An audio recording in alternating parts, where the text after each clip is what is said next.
The Shadow in the Corner, a scary story from Reddit. Subscribe to Scary Stories Vault for great videos to relax, study, or just enjoy.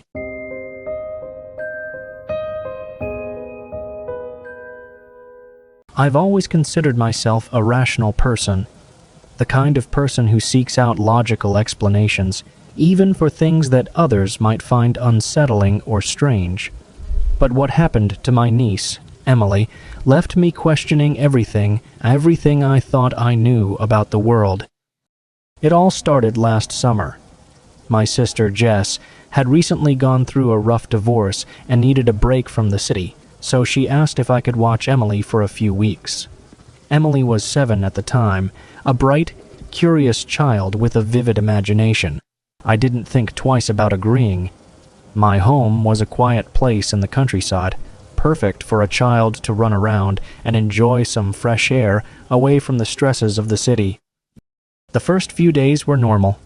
Emily and I spent our time baking, playing board games, and exploring the small wooded area behind my house. She seemed happy, carefree even, but then one evening, as the sun began to set, things started to change.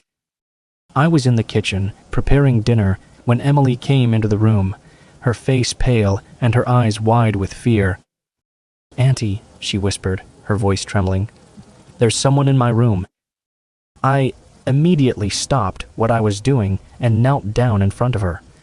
"What do you mean, sweetheart?" "Someone in your room. There's no one here but us." She shook her head vigorously, her small hands clutching at my sleeve. "No, Auntie. There's a man.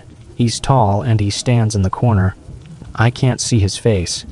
He just watches me." A chill ran down my spine, but I forced a smile, not wanting to scare her any further. "You probably just had a bad dream, Emily. There's no one else here. Why don't I come check your room with you?" Reluctantly, she nodded, and I took her by the hand, leading her upstairs to her bedroom. The room was just as we had left it, bright and cozy, with her toys scattered across the floor and the curtains drawn back to let in the last light of the day. There was no sign of anyone, no shadow lurking in the corner. "See?" I said gently. "No one here. It was just your imagination." Emily didn't look convinced. She kept her gaze fixed on the far corner of the room, the one by the closet, as if she expected something, or someone, to appear at any moment. "He's gone now," she whispered, "but he'll come back." I tried to reassure her, but deep down, her words left me feeling uneasy.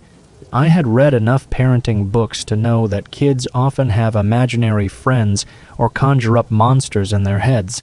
It's part of growing up. But the way Emily described the figure, it felt too real, too specific. There was something about the fear in her voice that I couldn't shake. That night, I decided to let Emily sleep in my room. I told her it was just for fun, a kind of sleepover, but really, I just wanted to keep an eye on her. She fell asleep quickly, snuggled up beside me, but I lay awake for hours, listening to the creaks and groans of the old house, every sound magnified by the silence of the night. Nothing happened. No shadows, no mysterious figures. I eventually convinced myself that it had all been a figment of Emily's imagination. Kids are prone to such things, especially when they're in a new environment. But the next day, things escalated. It was mid-afternoon, and we were playing in the backyard when Emily suddenly stopped mid-laugh, her face going ashen. She was staring at something behind me, her eyes wide with the same fear she had shown the night before. "Emily?" I asked, turning to follow her gaze. "What's wrong?" She pointed a trembling finger toward the house. "He's standing in your window." My heart pounded in my chest as I spun around to look. The window she was pointing to was the one in my bedroom, on the second floor. The sun was shining brightly, and the glass reflected the light, making it difficult to see inside clearly. But there was no figure, no movement, nothing out of the ordinary. "There's no one there, Emily," I said, trying to keep my voice steady. "Are you sure you're not just imagining things again?" She shook her head. tears welling up in her eyes. I knelt down and pulled her into a hug, trying to soothe her. "It's okay. You're safe. I promise there's no one else here." But even as I said the words, I felt a knot of unease tighten in my stomach. There was something different about the way she spoke. It wasn't the wild imagination of a child. It was the quiet certainty of someone who had seen something they couldn't explain. That evening, I couldn't shake the feeling that something was wrong. Emily was jumpy, constantly looking over her shoulder as if expecting the shadowy figure to appear at any moment. I decided to check the house thoroughly before bed, locking all the doors and windows and even going so far as to check the attic and basement. Nothing seemed out of place, but I still felt on edge. Later that night, after Emily had fallen asleep in her room, I sat downstairs in the living room, sipping tea and trying to distract myself with a book. The house was quiet, the only sound the faint ticking of the clock on the wall. But as the night wore on, I began to hear something else, a faint rustling sound like the shuffle of footsteps. I froze, my heart hammering in my chest. The sound was coming from upstairs. I set my tea down and stood up slowly, straining to listen. The footsteps were soft but unmistakable, moving slowly down the hallway outside the bedrooms. I grabbed a flashlight and crept up the stairs, my breath shallow, each step feeling like it took an eternity. When I reached the top of the stairs, I paused, holding my breath. The hallway was empty. I could hear Emily's soft breathing from her room, but there was no sign of anyone else. I swept the beam of the flashlight across the walls, illuminating the closed doors and the old creaky floorboards. That's when I saw it. For just a second, barely more than a flicker, there was a shadow at the end of the hall, tall, dark, and unmistakable.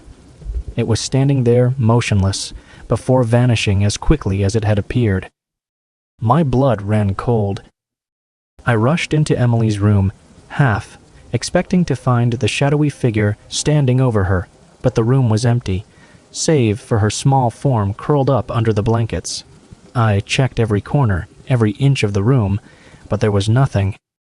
I stood there for a moment, my heart pounding, trying to make sense of what I had just seen. It had been so quick, so fleeting, that I almost convinced myself I had imagined it, but deep down I knew I hadn't. The next morning, I didn't tell Emily about what I had seen. I didn't want to scare her any more than she already was, but she seemed to sense that something was wrong. She kept close to me all day, barely speaking, her eyes constantly darting toward the corners of the room, as if she expected the shadow to reappear. It did. That evening, as we were getting ready for bed, Emily stopped in the middle of brushing her teeth and turned to me, her face pale. "He's here again," she whispered. I followed her gaze to the bathroom mirror, and for a split second, I saw it too. Reflected in the glass, standing behind us, was the same dark figure. Tall, looming, featureless, and then it was gone. I spun around, my heart racing, but the bathroom was empty. From that point on, the figure appeared more frequently. Sometimes Emily would see it in the corners of rooms, standing motionless, watching her. Other times it would be reflected in mirrors or windows, always just out of reach, disappearing the moment I tried to confront it. I became increasingly worried about Emily's safety. I had no idea what the figure was or why it was targeting her. It never made a sound, never moved toward her, but its presence was undeniable. And each time it appeared, Emily became more and more withdrawn, her once bright and curious personality slowly fading into fear and anxiety. I tried everything, researching local folklore, consulting with friends, even bringing in a priest to bless the house. But nothing seemed to work. The shadowy figure continued to appear, always lurking, always watching. One night, as I lay in bed, unable to sleep, I heard Emily's voice from her room. "Auntie," she called, her voice trembling. "He's in my room." I bolted upright and ran to her door, throwing it open. Emily was sitting up in bed, tears streaming down her face, pointing to the corner of the room. "He's right there," she sobbed. I looked, and for the first time, the figure didn't disappear. It stood there, tall and menacing, its dark form looming over us. I could feel the air grow cold, a deep sense of dread washing over me. For a moment, I didn't know what to do. My body was frozen with fear, but then, without thinking, I stepped between Emily and the figure, my heart racing. I had no idea what I was dealing with, but I wasn't going to let it hurt her. "Leave her alone," I whispered, my voice shaking. The figure didn't move, didn't react. It just stood there watching, and then slowly it began to fade, dissolving into the shadows until there was nothing left but the cold air and the faint sound of Emily's sobs. After that night, the figure stopped appearing. Emily slowly returned to her normal self, though the fear lingered in her eyes for weeks. I still don't know what the shadow was or why it had come after her. Was it some kind of spirit? A figment of her imagination brought to life by fear? I don't think I'll ever know. But even now, months later, I still feel its presence, lurking just beyond the edge of my vision, waiting.